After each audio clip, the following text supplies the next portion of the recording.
We got a car out. And you know what I'm going to get is now essential. I am going to Lowe's or Home Depot and I am purchasing at least two shovels. And they're going to be in the garage. I don't care if it Or takes whatever, but I never be without a shovel again. yeah, yeah, we were driving around with a shovel in our car Yeah, too. never. Definitely. All right. All right. So I sent you an email. This probably wasn't 20 minutes ago, but we are moving into skin analysis, and I feel like this is one of the most important chapters ever. It starts to spark entrance of why something is like this, and it gives you this instant, question. One question leads to another question leads to another question. So, as we know, skincare is forever growing. So let's look at what we're on this week.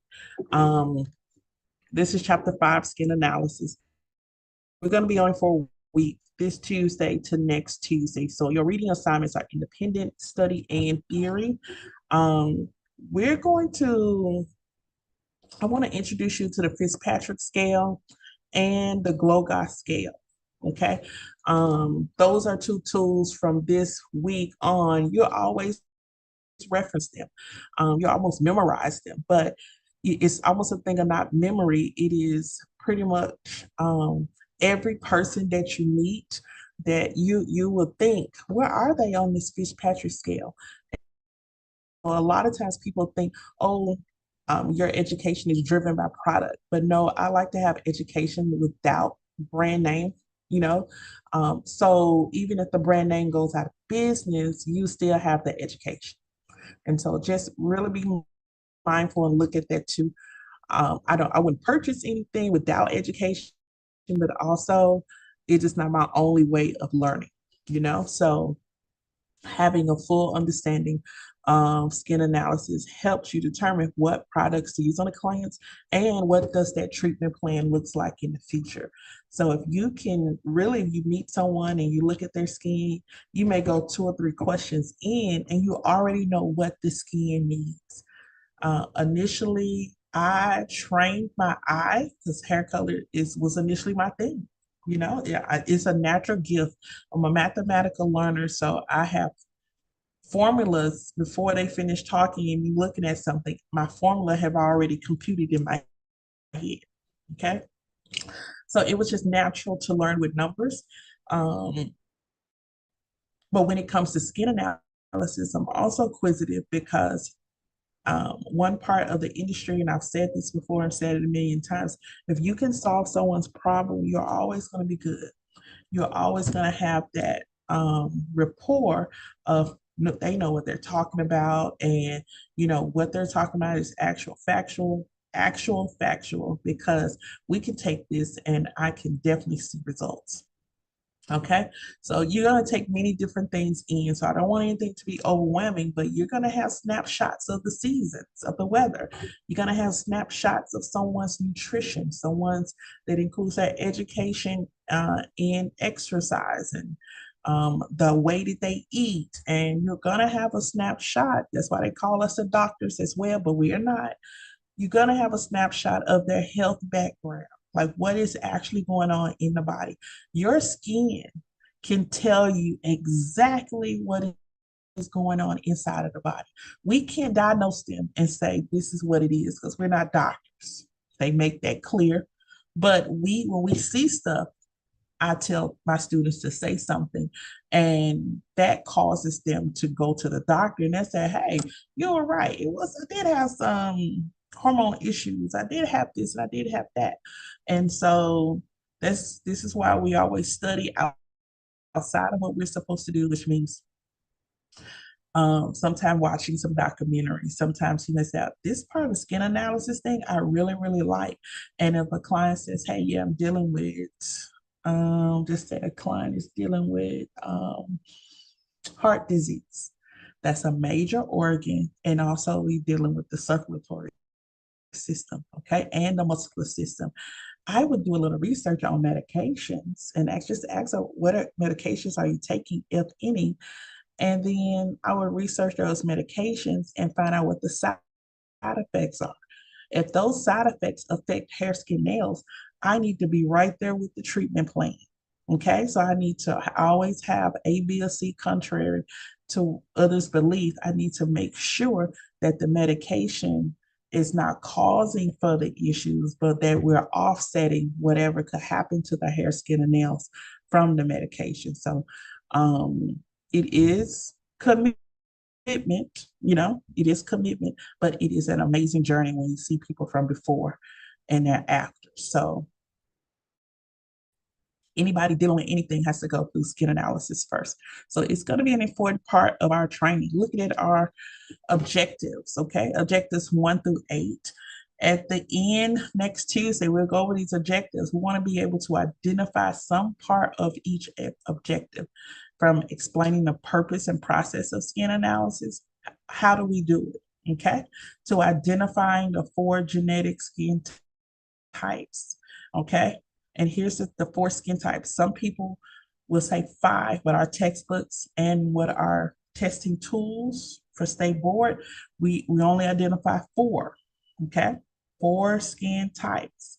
And I'm going to tell you what that 5th one is. The 4 skin types: normal skin, oily skin, dry skin, and combination.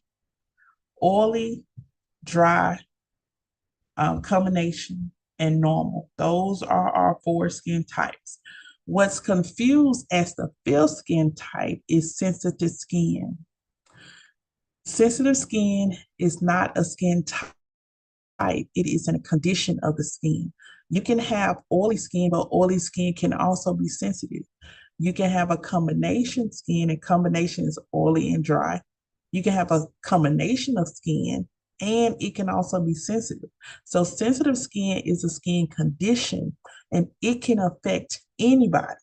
All right. So, just long as when you see sensitive skin, it is a condition of the skin. It is not a skin type. There are only 4 skin types. And it says, how do we identify that? Visualization. We have to train our eye. Okay.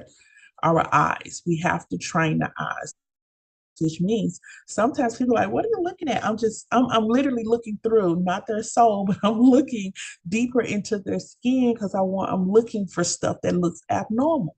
I'm looking for signs of infection. I'm looking for raised, either moles, bumps, pimples. I'm looking for that.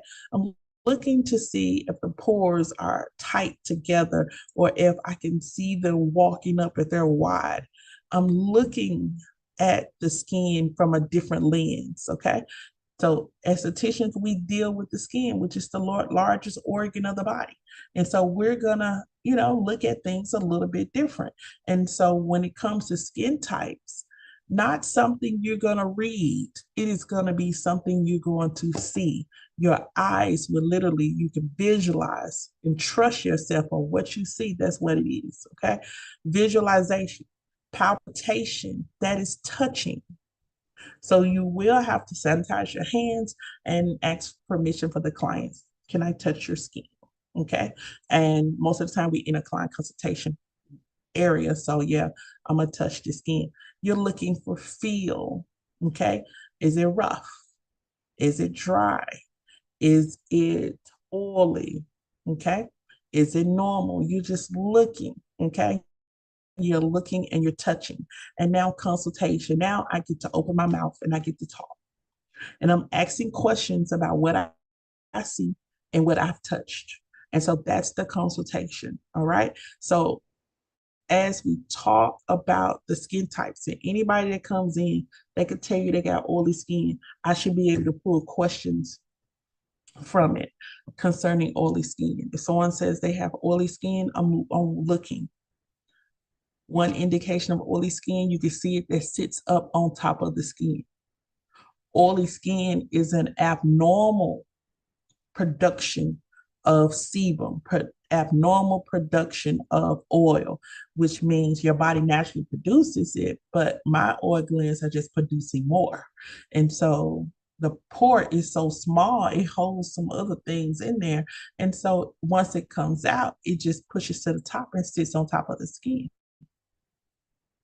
And so you should be able to see it by glares of shininess, and even sometimes you can feel it and it's on your fingertips. Okay. And so that's my visualization of it. When I touch it, seeing it on the fingertips, okay, how does it make the skin feel? That's going to be my palpitation. I'm touching it. I'm registering an experience. I'm feeling something, and then I can begin more questions. Okay. And so with those skin types, it's just naturally, it should be organic. So if I say dry skin, this is what we're probably looking at. I'm going to ask questions related to that. I want to know, and I always go back, if someone's adult, I'll go back to adult to puberty. And the reason I go back and ask questions related to puberty, or even ask to see a picture when they were younger, is because when they hit puberty, their bodies start to change. Okay. And sometimes my hair color clients, I ask to see them at like 8 or 9. I want to see what that natural hair color is or was. And then, of course, at puberty, different things change in our body. We start growing hair, so on and so on. And then from there, we'll move into another sector. When we move into another sector, in adulthood, because of hormones and going through menopause and just different things. So we continuously age, and our body is going through just different phases of different things. So it depends on how old your client is when they're coming in, whether this has been something they've always had, is this something that has been developed, so on and so on. So one,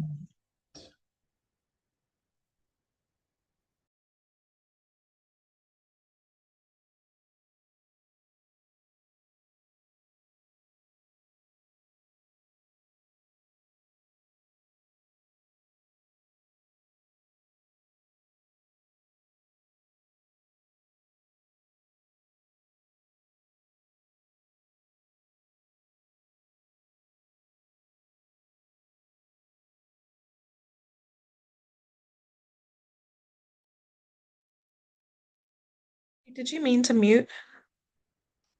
I did. I said, hold on one moment. Okay, I didn't hear that. I was like, Give me like 2 minutes, okay? oh yeah, sure, go ahead.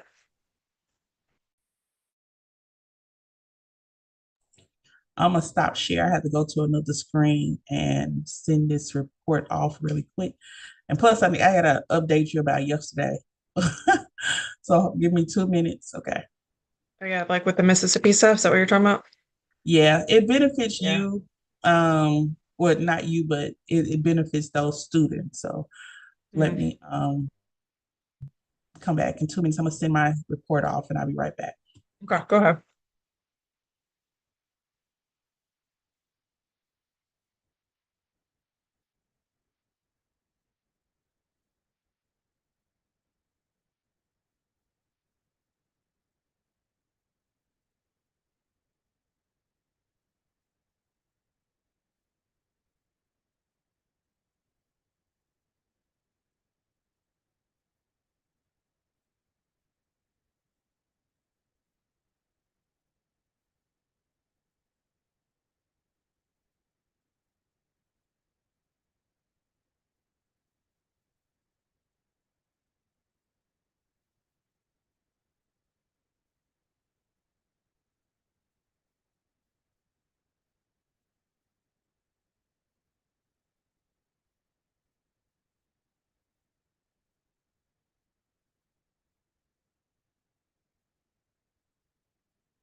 Yeah, I'm back.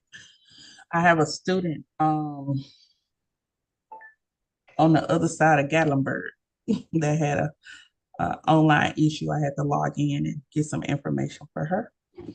She's all good. So thank you for your patience.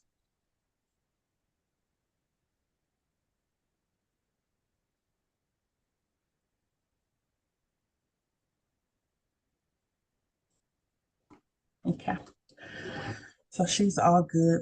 All right. And so just continuing, that would be the four skin types. Next, we're going to learn the differences between the six skin types as it refers to Fitzpatrick scale. So that the Fitzpatrick scale is going to be something you're like, what is going to literally blow your mind if you haven't already heard about it. Or, but the Fitzpatrick scale kind of categorize every human on the planet. I'm going to show you in the PowerPoint. There's many different variations of the Fitzpatrick scale. The best thing is for you to create it yourself. Okay, from pictures of clients, digital pictures of clients, and create it yourself. The Fitzpatrick scale talks about just a big emphasis on regional backgrounds, ethical backgrounds of each person. Okay. And so, and it goes from skin tone. All right. So from the fairest to lightest skin to the darkest skin. So now you take everybody in the world and you put them on the Fitzpatrick scale. And so from very pale all the way down to very dark. I'm going to give you an emphasis to think about those individuals who are born closer to um, the North Pole. They're going to be very dark. Okay. You got Europeans, Caucasians, they're going to be on the lower end of the Fitzpatrick scale. When you move over from four to six, those are going to be individuals with more pigment. And so they're closer to the equator. Okay. And so their countries will range closer to the equator. So you have Africa, some Asia, some of the Spanish countries. So their skin tend to have more pigment or darker skin. And so everybody in the world gets thrown on the Fitzpatrick scale. Okay, until some new discovery comes out and we start breaking away and we feel like it's the new thing. But at the end of the day, every person that you see is a potential client. Every person you see is a potential client.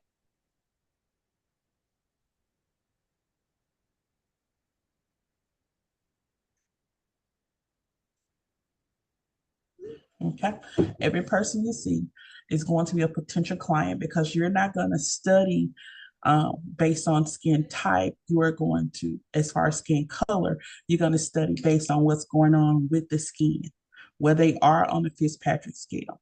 The Fitzpatrick scale not only gives you a background of where these people are from, but the Fitzpatrick scale tells you how sensitive their skin could be to the sun. That's the ultimate goal, is how sensitive the skin is to the sun. So you have numbers, the lower numbers have less pigment, could be very sensitive to the sun. And then you have on the other end of the spectrum, the higher numbers are not as sensitive to the sun, okay? Because the melanin kind of blocks, has those blockers in there. They still can burn, yeah. But and so we everybody needs precaution. And this is where some of my students, Julie, for the first time, especially African American students, they would say, I did not know that African Americans needed skin protectant. Like, yeah, you need sunscreen. Everybody needs sunscreen. And that should be a number one seller to anybody, sunscreen. And so I do have students that say, I never used sunscreen before, never knew we should have had it. But yeah, everybody, no matter where you are on the Fitzpatrick scale, you should be using sunscreen because everybody is prone to sensitive skin. Okay. And so we got to make sure that we're protecting and everything. But we're going to talk in depth today about the Fitzpatrick scale. Then we're going to recognize the differences in sensitive skin and other considerations of the skin. So, other stuff that kind of goes on with the skin. We're going to look at common skin conditions and causes. We're talking about eczema. We're talking just different things related to the skin, stuff that you see. All right. And then what are the healthy habits of skin? All right. What should we be doing to produce this new and amazing skin? And this is one thing people look at. As you get older, your skin does not repair itself as fast. So you have one of the biggest areas of revenue in salon spas is going to be mature age. Okay, aging clients, or I don't like to call them senior citizens, but aging skin. And that aging skin, they are trying to get that aging skin to look like 20 again. Those individuals that come in with aging skin and you're treating the aging of the skin, which means you're probably dealing with rhytides. You're probably dealing, your rhytides are wrinkles.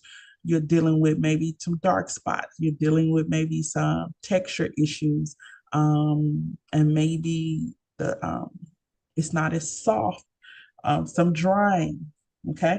And so clients of particular ages, I would say 35, 40 and up. As you deal with that age group has been found, the numbers that they come back repeatedly for services because they want to keep up. If you do something well for them, hey, that's working. They want to keep it up. So it's like you put in their budget.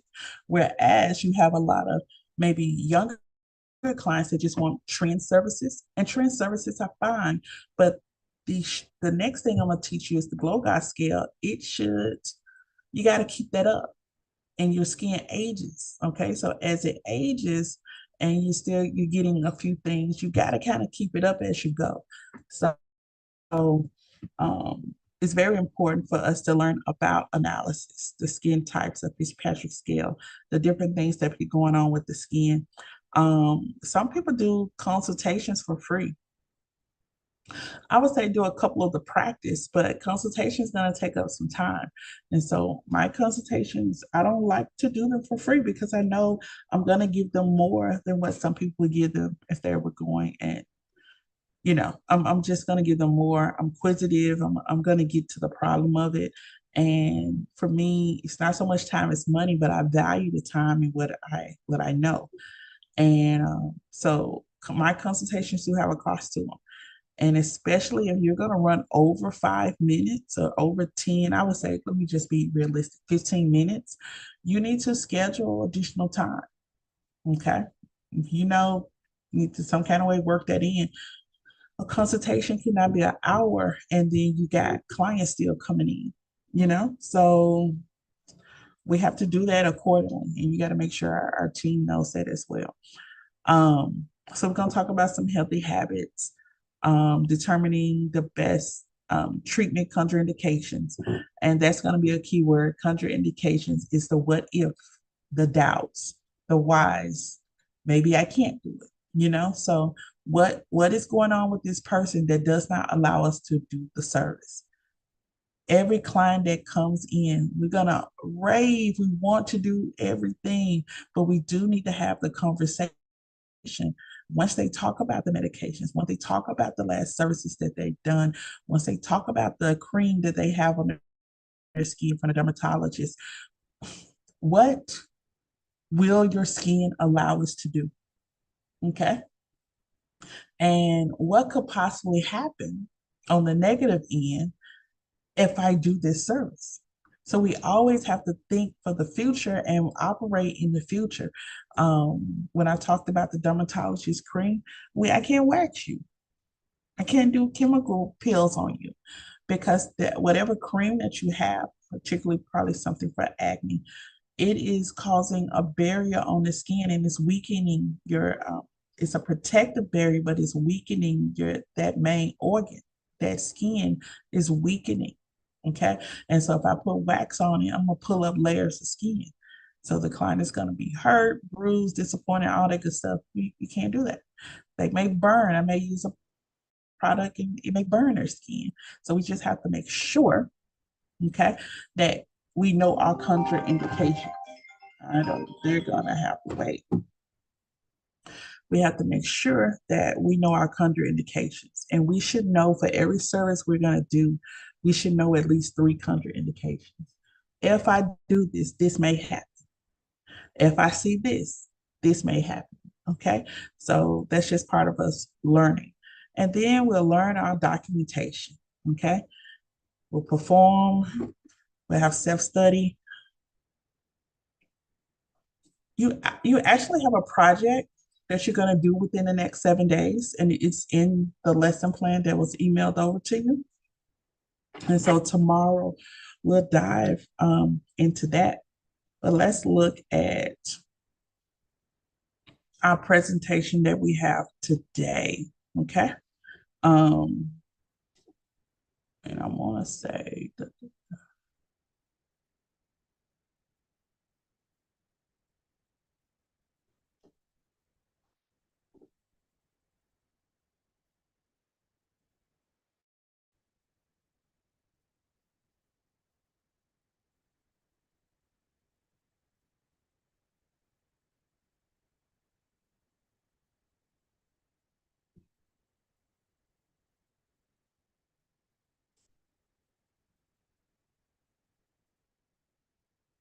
all right. So I believe this was emailed to you as well, but this is the secondary presentation, skin analysis.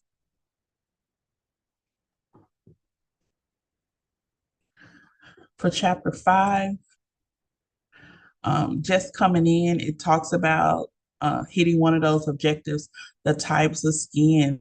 So let's take note, the types of skin: dry skin, normal skin, oily skin, and combination. So already off the jump, we're identifying the 4 types of skin. All right. We're going to use our visualization. We're going to touch, we're going to see, and we're going to ask questions. All right. When it comes to combination skin, it could be what I call reverse, reverse. Okay. Around the perimeter, okay, can tend to be dry. And the center of the face, we call the T-zone area, you're going to learn about that shortly, around the nose, from forehead to the nose, tend to be oily. Okay. And so it can also reverse, but more than likely, you're gonna have people around the perimeter very dry, and then that T zone, the center of their face, become very oily. That's something to look into when you look at combination skin. So we look at determining initial skin type if you're just doing it yourself. A lot of times you will take just blocks of tissue paper, small, thin tissue paper, and you will just blot the skin. Okay. And if you blot the skin and you're picking up some residue on the paper, that is going to be oily skin. You definitely, if you're in the treatment room, you got your steamer, you got your light, you can hold it up to the light and you'll be able to see the residue. Okay. So most of the time when you're dealing with oily or combination skin, it is detectable. It can transfer from the skin onto your blotted sheets of paper. When we look at the T-zone area, this is going to be our area for concentration when we talk about combination skin or even product application, the T-zone. It is initially going to go from brow to brow, okay, and down the nasal area to the center of the lips, okay? T-zone. It's going to be T-zone. So a couple of moments ago, I talked about combination skin and I talked about the T-zone where the perimeter, this hairline area, I call that the perimeter. See that ear all the way around to this ear, that area can become dry. And then you have the moisture, the oil buildup could be across here and down the nasal. Okay. It's down the T-zone. So combination skin usually is dry around the perimeter and oily in the T-zone. That's something for you to always check out.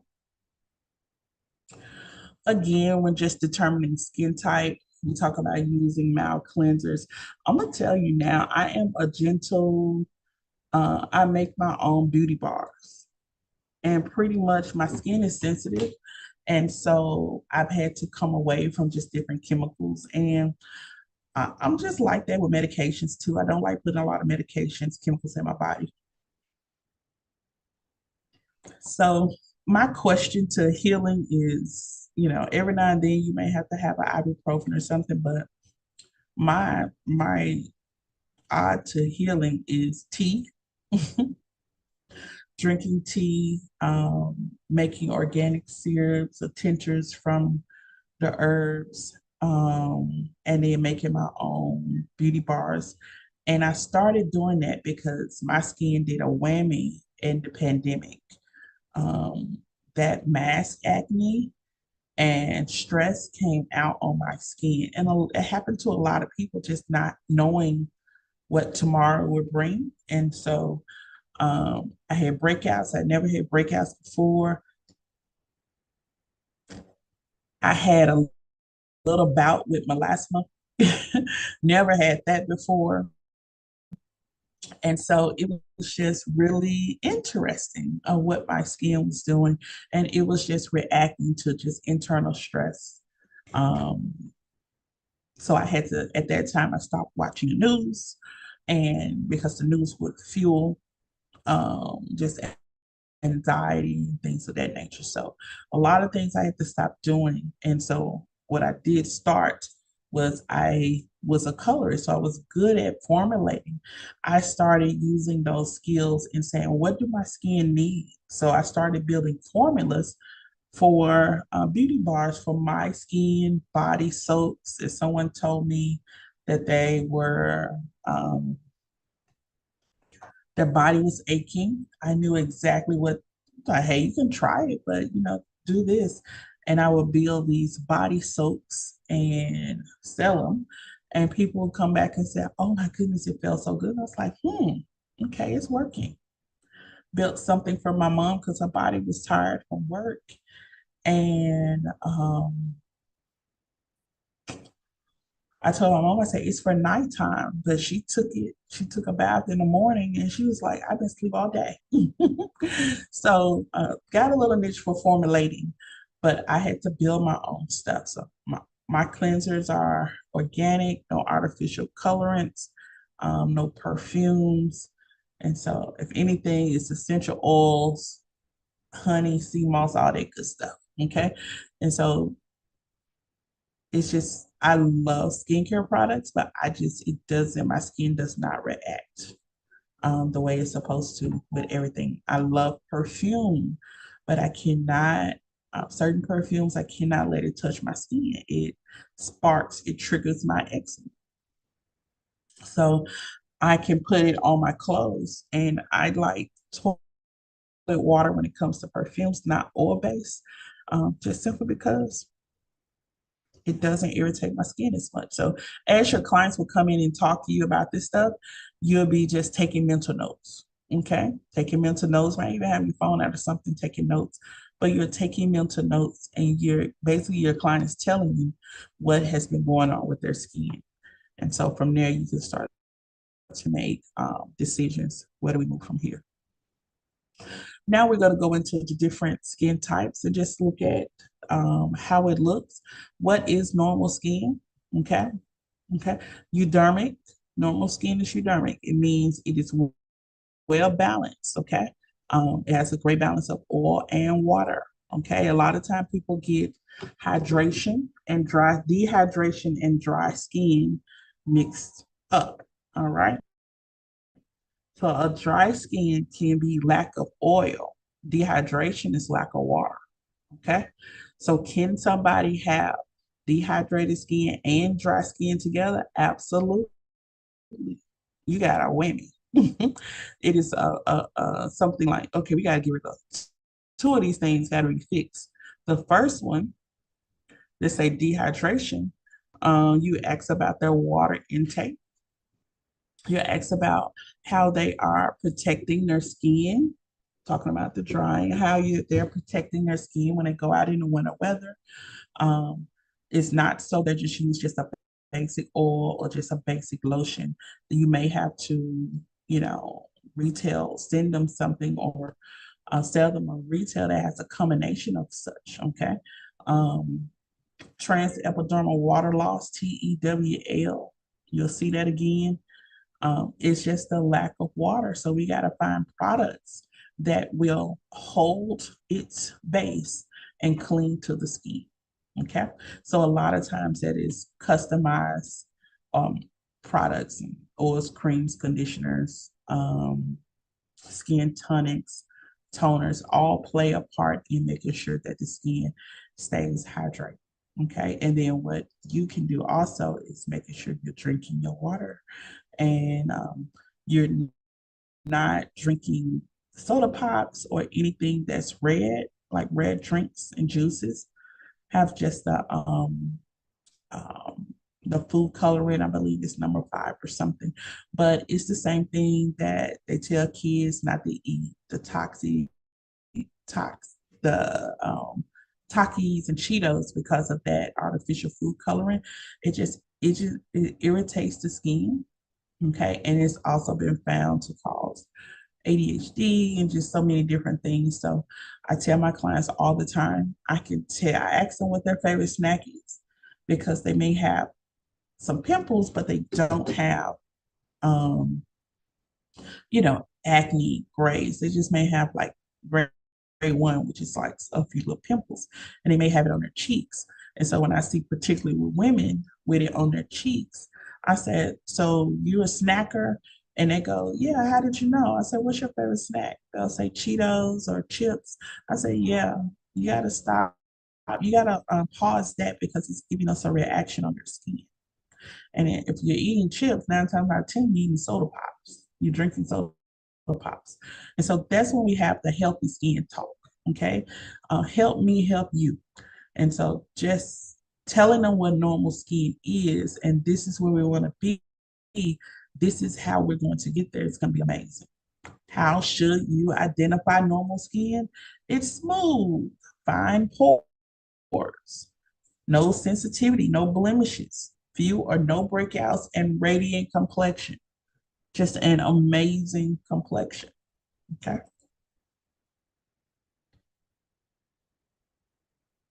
Let's look at our next slide.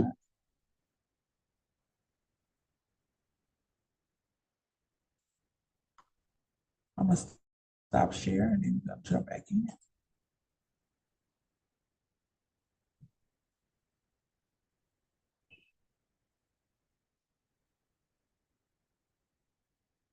This what internet things. A little much.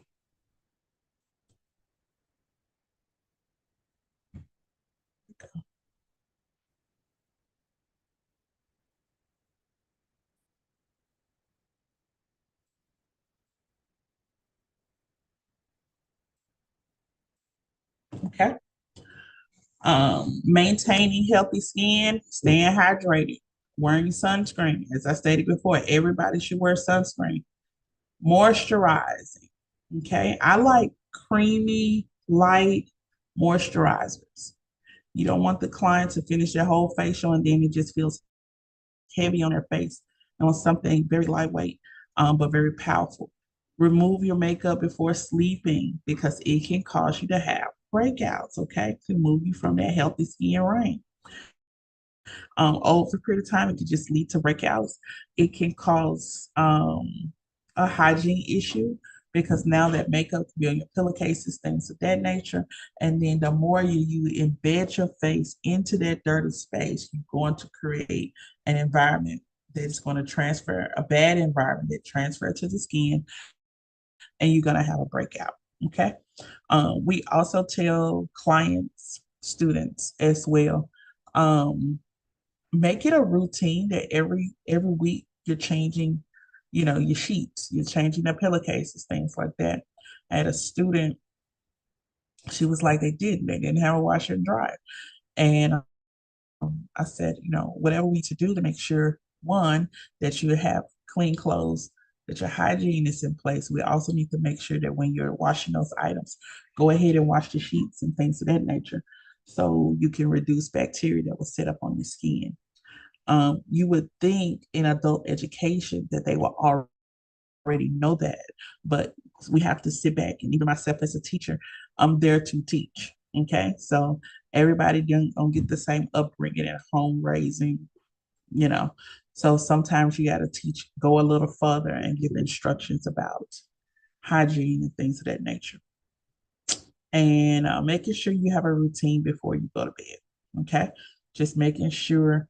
And I usually tell people if I'm giving them a plan, you're going to make sure you clean your face morning, night, and you may take some wipes or a light, small travel cleanser. Take it in the afternoon and keep your hands clean and just kind of just wipe under your eyes, those little areas where oil and dirt could set up, wipe around your face.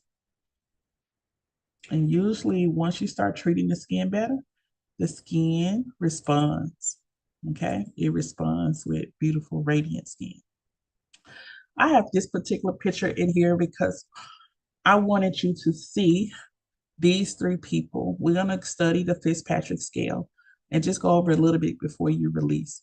But these three people fall on the Fitzpatrick scale. Okay. Can you put, we're going to call it first, second, and third. Okay.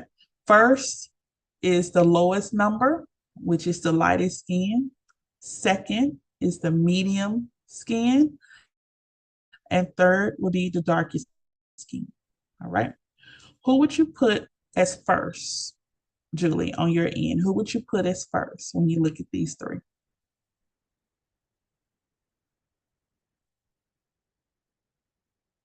Looking at these three individuals, who would you put as first with the lightest skin?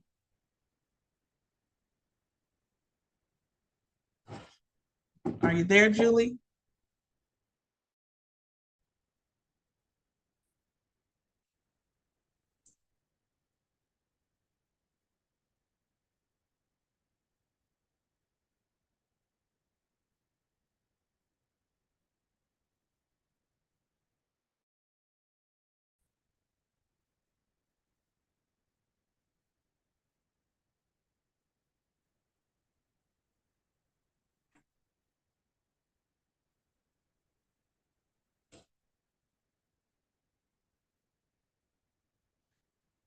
Julie.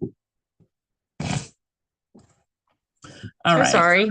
Can you hear me? I was muted. I was like, yeah. Hear you now. I was asking these three young ladies here, which one had the lightest skin?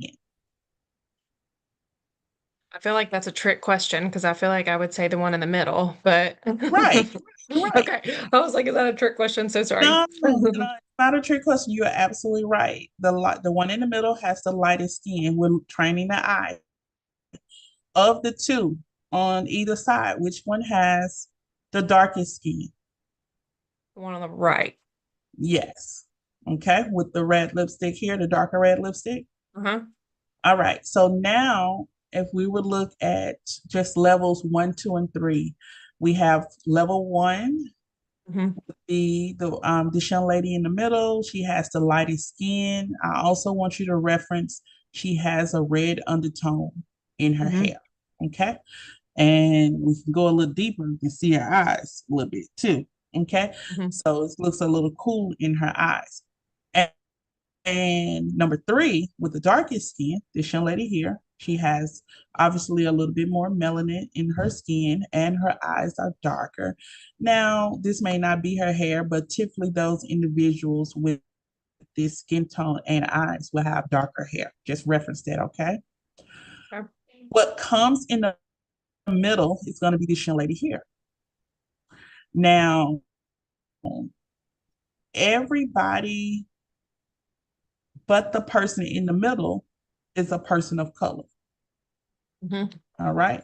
So even though this person may have like Asian background, she is Hmm. considered a person of color because she has a form of melanin. It may not be Hmm. dark melanin, but she do have a form of melanin in her skin.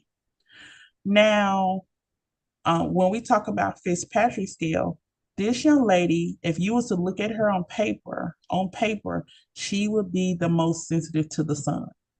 Hmm. Why? Because if she went out in the sun, she would have more things to protect. She would need to protect her hair because it's light. That's where leave-in conditioner comes in. But she would need to protect her skin with probably the highest of the pHs because she doesn't have the supportive melanin that will protect her skin from the sun rays as much. And so I would be really concerned with her going out laying on the beach because guess what? It could be 30 minutes and she'd be like, I'm sore, Right. I'm blistering, or have a mark because her skin is lighter. And we're not even talking race, we're just talking the lighter skin has less melanin, so it's less protection to block the sun. So when this particular client in the middle tells me she's going on vacation, I'm being nosy and I want to know where. Hmm. And she's telling me she's going down to and talking about, oh, I'm going to be on the beach, I'm going to be on the beach. I want to have a small talk with her before she leaves because she needs to prep before the vacation. We need to prep her skin from the Hmm. forehead to the décolleté and really sell her something that can protect her skin, while she's there. And give her an instance if this happens because she's going on vacation, but our clients become our family. You're taking my skin on vacation. And when you come back, my skin the way it was, all the work that I've done. I want my skin the way that I'm seeing it leave. So just having to build a rapport and they trust you in what you're saying, they become more cautious of their skin. And when they come back from vacation, it was like, we're here. And you're like, we're who? They was like, the skin and I, we're here. And it great opportunity to talk about what if this happens, so and those vacation clients should always have something that they could take out of town travel size that helps maintain their skin. Their treatments do not stop even though they're on vacation. So Right. and we just want to show commitment to our clients. So this particular client in the middle will have a little bit more attention to the things that could happen if she went on vacation. The young ladies on the side have forms of melanin, so they still should be protected. They still should wear sunscreen, but they have extra help. Okay, they have extra help. Um, even though there are tanning salons and things like that available, those are options that you can give your client in the middle to as an added protection. All right. And it's like if you're gonna be gone a long time, you need to check in, you know. So I wanted you to be able to train your eye just starting off. Can you tell the difference between these three people? Mm-hmm. You can tell the difference between these three Yes. people. Great. I mentioned a hair color for the young lady in the middle because sometimes the natural hair color will help tell us whether this person is closer to the North Pole or her origins are further from the North Pole. So even though she has this Caucasian skin, and we call it European skin. Even though she has European skin, her hair color will tell me if her origins were closer to the North Pole or further. We are not hairdressers. Well, estheticians are not supposed to be hairdressers, but the hair, skin, and nails are on the same plan. So when I'm analyzing one thing, I analyze it all. So when I look at this young lady's skin, I'm looking at like, could she be from the Netherlands? Cause I'm also gonna ask, is she from Ireland? And the reason why I say Ireland, I see the red hair. Mm-hmm. And most of the time, those individuals from Ireland have a very pale skin, red hair, and their eyes could fall into the cool, which is like it could have this amber but green look at the same time. And so I'm thinking her background or family history could possibly come from that region, which means she would need more protection on her skin because she's adapted to colder weather, but she would need more protection when she gets further from the colder weather. So when she comes closer to the sun, her skin will need more protection because it'll be in an environment it's not normally familiar with. And so this particular client, I would be worried about all of her sensitivities. There, I would even say there are certain times of the day I don't want you outside. Again, we're not doctors, just like really fond of what we do, and we just go the extra mile. So this individual will have a very tight consultation schedule. And I'm just referencing. So I'll start pulling questions from what I'm seeing visually.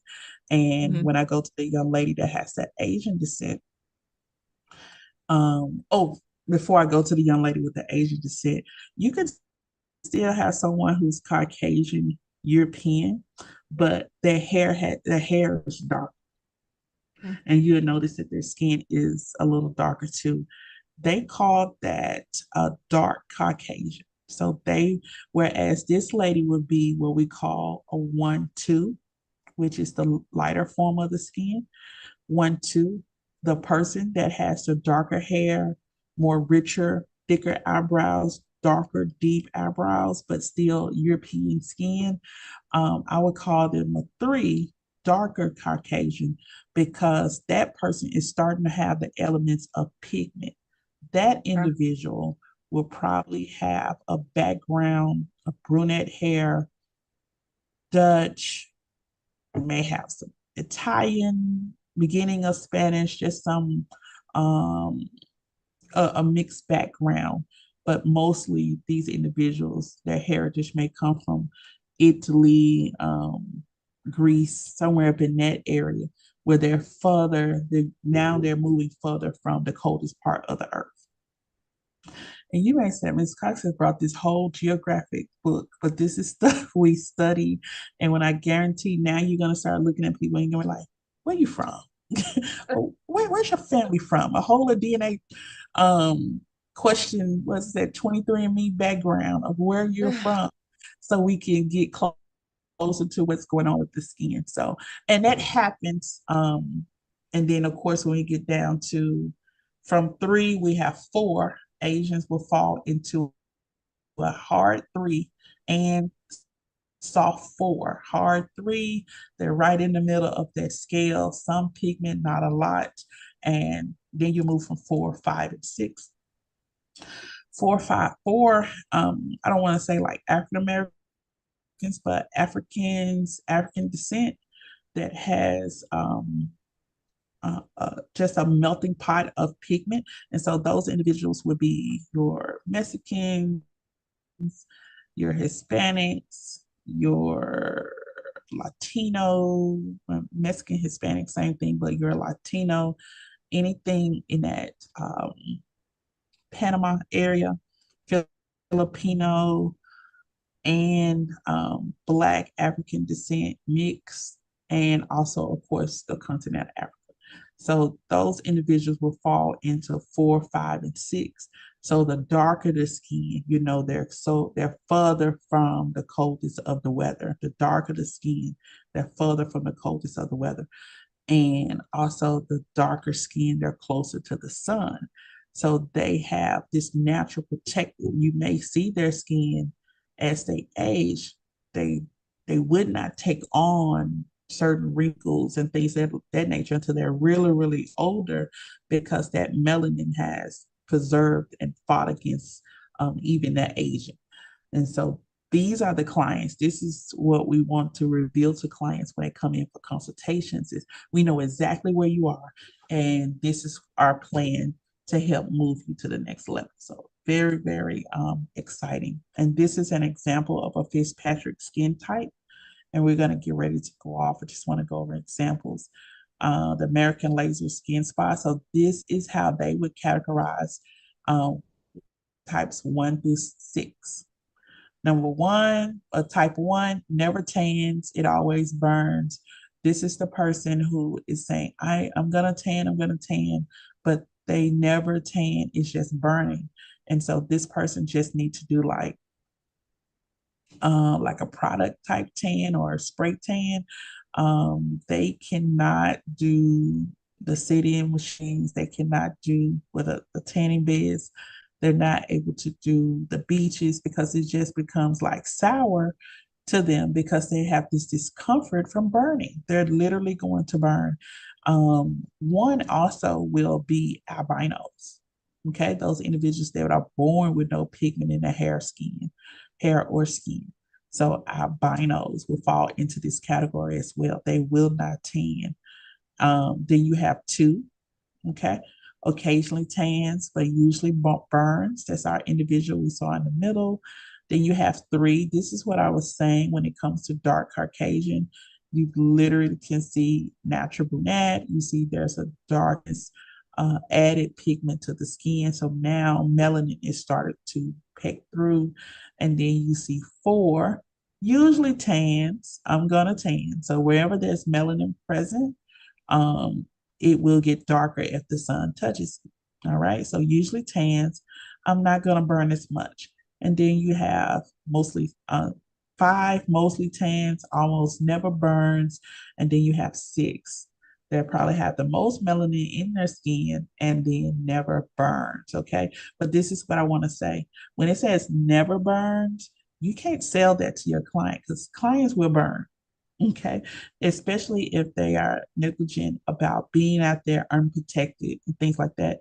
And I said, but you told me I never burned. So we can't tell them that because in fact, some clients that say they never burn, they do burn. Okay. Hmm. Here's another Fitzpatrick scale, and I have these here because you have to train your eye. And so even if you look it up on Google, there's tons of Fitzpatrick scales. I like something like this better. If you know you like your favorite celebrities, I say put them in and try to put them into create your own types. Type 1, type 2, 3, 4, 5, and 6. Type 1, that's going to be light, white, pale white. I know what that looks like. White but fair skin. Okay. Medium white to olive skin. That's that 3, starting to get a little darker. Olive tone. Now, this is where I would say the Spanish is coming in, and also Indian lives in this space here. Indians, um, and so they live in this space here because pigment's coming in. The olive undertone, sometimes you can see the green. Olive is green. You can see the green peek through in their skin as well. And then type 5 and type 6. I don't know how they got Beyonce in 5 because I think Beyonce be all the way in 2 sometimes. So Oh, it depends on her hair color. I didn't The even know world that is was a melting. Beyonce. I was trying to figure out who that was. But yeah, I see it now. I was wondering who she was. I recognize all the others, but I didn't even recognize her in that Yeah, picture. I know, right? And then really type 6 is like it should really be like the skin, someone who has skin. And have you ever seen someone the skin is so dark they kind of look purple a little bit? You can see the Yes. violet tone in their skin. That's 6. That's Okay. like the darkest. Okay. So she's in a missed category. That's why you got to look at Mo Fitzpatrick scale. So you would Yeah, I formulate was her gonna for say I wouldn't 6. have put her in that either. I would have put her as a 5. Yeah, and some of these people you can move up a little bit, but I bet you we gonna look at Beyonce Cowboy Carter now. Her skin is really, really light. So Yeah. I'm I'm just iffy. But this is what you have to do. And this is one of my favorite ones. I think this hits it on the nail. And it gives you a greater understanding of understanding pigment and what's going on with the skin. One fact that we need to know, everybody has the same amount of melanin cells. Did you know that? I didn't hear you said everybody has the same amount of. Every melanin cells. Oh, I did not know that. I'm gonna write that Everybody down. got the same amount of melanin. Yeah. But some cells produce more melanin where others don't produce melanin at all. So now you get the different variations of skin color now. So even though someone could be a type 1 pale white skin, they got the same amount of cells as someone on 6, but it's just on 1, their cells do not produce melanin. Same amount, it just don't produce melanin. And then on 6, they have the same cells, they just produce a melanin, and which makes their skin darker. And so as we go into, things related to melanin in the skin, parts of the skin, the layers of the skin, we get a little deep into that. But this has to me the best idea realistically of people we see every day. People we Hmm. see every day, whether it's male or female, we see them every day. What we have to do, remember, 4 can be tricky. 4 can be tricky. 3 and 4 could be tricky. I'm gonna say 3 and 4 because here it says example darker Caucasians and some Asians. You'll start putting your clients will fall into this category. So there's melanin there. They probably will tan well, but they can probably have sensitive skin.